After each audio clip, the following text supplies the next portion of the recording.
देखिए बच्चों, कर्मधारय समास। कर्म धारय, जो कर्म को धारण किया हो उसे कहते हैं कर्मधारय समास। जिस तत्पुरुष में एक पद उपमेय या विशेषण हो। उपमेय, उपमेय किसे कहते हैं? तो जिसकी तुलना की जाती है किसी प्रसिद्ध वस्तु से उसको उपमेय कहते हैं, और जिससे तुलना की जाती है उसे उपमान कहते हैं। बहुत बच्चे ये नहीं जानते उपमेय और उपमान क्या है। तो जिसकी तुलना की जाएगी वो उपमेय है, और जिससे तुलना किया जाएगा वो क्या है? उपमान है। क्या है? उपमान। जैसे मान लीजिए कहा जाए पीपर पात सरिस मन डोला, ऐसे बोलते हैं। तो पीपल के पत्ते की तरह मन क्या कर रहा है? डोल रहा है। या इसी तरह कहते हैं कि चंद्रमुख सा सुंदर, मुख चंद्र सा सुंदर है। तो मुख क्या हो गया? उपमेय, और चंद्रमा क्या हो गया? उपमान। ऐसे आसानी से समझेंगे। मुख क्या हो गया? मुख की तुलना किससे की जा रही है? चंद्रमा से। तो मुख क्या हो गया? उपमेय, और चंद्रमा हो गया उपमान। तो जिसकी तुलना की जाएगी वो उपमेय है, और जिससे तुलना की जाएगी वो उपमान है, बस। और विशेषण, विशेष क्या है? विशेषण मतलब जो विशेषता बताता है। विशेषण मीन्स जो विशेषता बताता है, और विशेष से मतलब जिसकी विशेषता बताता है। जैसे काला घोड़ा, तो काला विशेषता है किसकी? घोड़े की।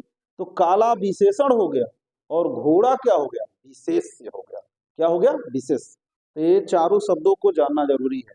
तो समझ गए होंगे, उपमेय का मतलब हुआ जिसकी तुलना करते हैं, और उपमान मतलब जिससे तुलना करते हैं। विशेषण का मतलब हुआ जो विशेषता बताता है, और विशेष का मतलब हुआ जिसकी विशेषता बताता है। तो इस तरह से जिस तत्पुरुष में एक पद उपमेय हो तो उपमेय की तुलना की जाएगी किससे? उपमान से। और या विशेषण हो तो विशेष से किसकी विशेषण किसकी विशेषता बताएगा? विशेष की विशेषता बताएगा। विशेषण किसकी विशेषता बताएगा? विशेष की विशेषता बताएगा। तो कर्मधारय समास में क्या होता है? या तो उपमेय की उपमान से तुलना होती है, या तो एक विशेषण विशेष की विशेषता बताता है। मतलब एक विशेषण हो और दूसरा क्या हो? विशेष हो। कुछ न कुछ विशेषता बताई जाए तो होता है कर्मधारय समास। क्या होता है? कर्मधारय। जो जिसमें विशेषता बताई गई हो, यही ध्यान रखिएगा, जिसमें विशेषण हो वही होता है कर्मधारय समास। जैसे प्रधानाध्यापक, प्रधान है जो अध्यापक, जो अध्यापक क्या है? प्रधान है। तो ये कौन अध्यापक? प्रधान अध्यापक।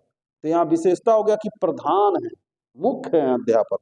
नील कमल, कमल कैसा है? नीला है। तो विशेषता हो गया ना। जितने भी रंगों का नाम होता है वो सब विशेषण है। जितने भी रंगों का नाम है वो सब क्या होते हैं? विशेषण। तो नील कमल, कमल कैसा है? नीला। तो कमल की विशेषता बता रहा है कि वो क्या है? नीला है। अधपका, आधा पका, कैसा पका? आधा पका। तो यहाँ पर विशेषता बता रहा है कि आधा पका हुआ है, इसलिए यह क्या है? कर्मधारय है। पीतांबर, पीला अंबर, अंबर मतलब कपड़ा, कपड़ा कैसा है? पीला है। देखो यहाँ दो ठो में जाता है, बहुब्रीहि में भी जाता है। तो जब वहां कहेंगे पीला है अंबर जिसका अर्थात श्री कृष्ण, तो ये बहुब्रीहि हो जाएगा। लेकिन अगर जो आप इस अर्थ में लेते हैं पीला कपड़ा, तो कपड़े की विशेषता क्या हो गई? कि पीला है। तो ये कर्मधारय समास हो जाएगा। कुबुद्धि, बुद्धि क्या है? भ्रष्ट, कु है। तो कु इसकी विशेषता बता रहा है किसका? बुद्धि का। कृष्ण सर्प, काला सर्प, सांप कैसा है? काला है। महात्मा, महान आत्मा, महान आत्मा, आत्मा कैसी है? महान है। तो जिसमें कैसा का जवाब मिले, कैसा का जवाब, जैसे अल्प ज्ञान, ज्ञान कैसा है? अल्प है। तो कैसा का देखिए जवाब मिल रहा है। नील मणि, मणि कैसा है? नीला है। सदधर्म, सत्य धर्म, धर्म कैसा है? सत्य है। क्रोधाग्नि, क्रोध रूपी अग्नि, क्रोध रूपी अग्नि, तो क्रोधाग्नि हो गया। राजपुरुष, तो यहाँ पर उपमेय उपमान है क्रोधाग्नि। तो या तो उपमेय उपमान हो या तो विशेषण विशेष्य हो तो वहां कर्मधारय समास होता है, इसीलिए इसको दो प्रकार के कर्मधारय कहा जाता है।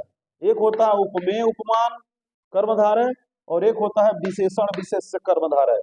लेकिन उससे आप लोगों को नहीं ज्यादा पूछेगा, पूछता है बस ये शब्द दिए रहेंगे और इन शब्दों को पहचानना होगा कि कौन सा समास है।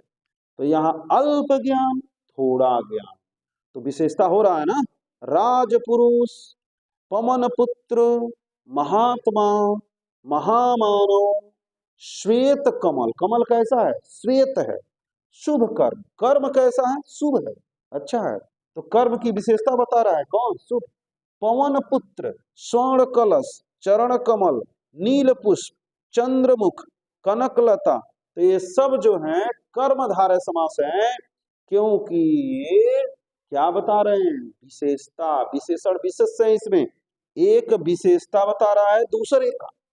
तो जब भी विशेषण विशेष हो तो वह कर्मधारय समास होगा, यह ध्यान रखिएगा, बोर्ड की परीक्षा में यह पूछा जाता है कर्मधारय से। तो यह कर्मधारय समास होगा जिसमें विशेषण विशेष्य हो, मतलब कोई न कोई विशेषता बताई गई हो, कुछ नहीं तो इन शब्दों को तैयार कर लीजिए, ये सब कर्मधारय समास हैं, यह ध्यान रखिएगा। आप पहचानने का बहुत अच्छा तरीका, इसमें कोई न कोई विशेषता दिया रहेगा, तो जब विशेषण रहेगा मतलब विशेषता बताने वाला शब्द रहेगा तो ये कर्मधारय समास कहलाएगा, यह ध्यान रखिएगा। इन सबको तैयार कर लीजिए परीक्षा के लिए, 100% ये सब पूछे जाने वाले प्रश्न हैं। धन्यवाद।